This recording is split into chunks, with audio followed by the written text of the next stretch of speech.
Сәлем достар, сіздермен бірге бүгін Дикко KZ.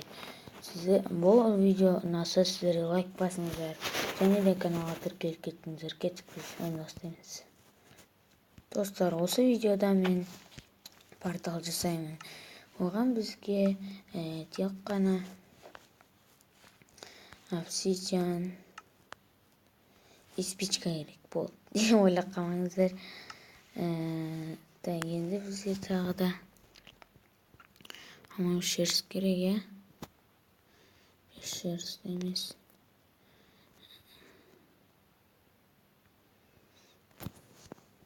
Достар, бұл портал қаяққа апарады деп ойлайсыздар? Бұл портал менің Майнкрафтымда істеледі ма, істелмейді ма? Комментарийға жазып кетіңіздер. И бұл қандай портал деп ойлайсыздар?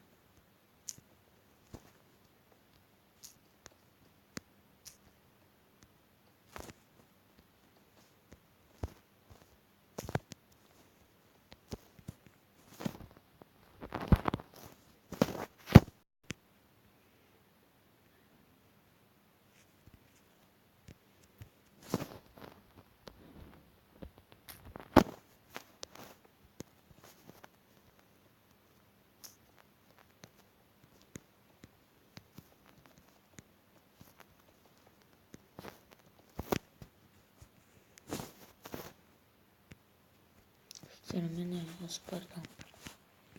Бірақ бұл портал менің Майнкрафтымда істелмейді. Өйткені Майнкрафт бида ғана істелінеді. Сіздерге көрсетейін.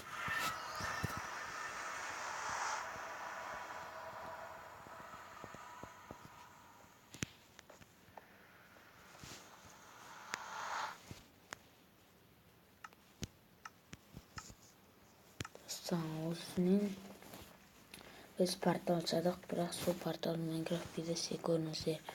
Ол істелінеді деп үміттенемін. Сол болыңыз.